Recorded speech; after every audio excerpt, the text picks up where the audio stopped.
पाकिस्तान झाला असता. बाबासाहेबांनी जर काही ख्रिश्चन धर्म स्वीकारला असता तर इंग्रज भारतातनं गेलाच नसता. आणि बाबासाहेबांनी जर काही शीख धर्म स्वीकारला असता तर खलिस्तान हा भारत आधीच झाला असता. परंतु या देशाची अस्मिता बाबांच्या ध्यानी आणि म्हणून त्यांनी केला बौद्ध धर्माचा स्वीकार. म्हणून माझे मन सांगे ठामपणाने, देशाची एकात्मता जपली कुणी तर माझ्या बाबासाहेबांनी. यानंतर प्राचार्यांनी मला बऱ्याचशा ठिकाणी हात करून दाखवलेला आहे.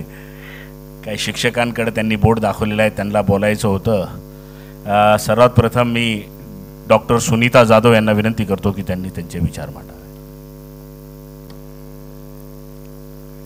प्रथम महापरिनिर्वाण दिनानिमित्त मी बाबासाहेबांना विनम्र अभिवादन करते.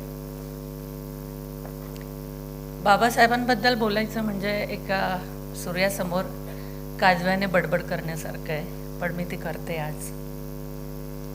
खरं तर बाबासाहेब फक्त 14 एप्रिल किंवा 6 डिसेंबर या तारखांपुरतेच मर्यादित नाहीत. मला तर ते प्रत्येक क्षणात दिसतात, मला ते प्रत्येक मनात दिसतात. काल, आज आणि उद्यात नाही तर मला ते प्रत्येक युगात दिसतात.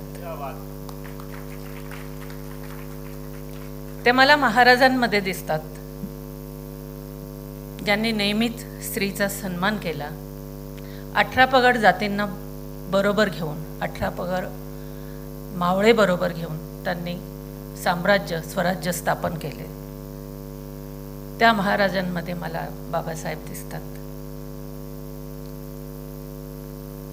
बाबासाहेब मला शाहू महाराजांमध्ये दिसतात, ज्यांनी समाजातील वंचितांसाठी निर्भीडपणे काम केलं, त्यांच्या उद्धारासाठी काम केलं, त्यांना जगण्याची उर्मी दिली. त्या शाहू महाराजांमध्ये मला बाबासाहेब दिसतात. बाबासाहेब मला समाजातील स्त्रियांसाठी शिक्षणाचे दालन उघडणाऱ्या, त्यांना शिक्षण घेण्यासाठी प्रवृत्त करणाऱ्या, स्त्री पुरुष समानता आणू पाहणाऱ्या आणि ज्यांनी आमच्या अंगठ्यावरची शाई पुसून आम्हाला सही करायला शिकवलं, त्या ज्योतिबा आणि सावित्रीमाईमध्ये मला बाबासाहेब दिसतात. बाबासाहेब दिसतात ना मला अहिल्यादेवी होळकरांमध्ये दिसतात, ज्यांनी आयुष्यभर, त्यांचं आयुष्यच एक स्वाभिमान होता. त्यांनी स्वाभिमान शिकवला सगळ्यांनाच.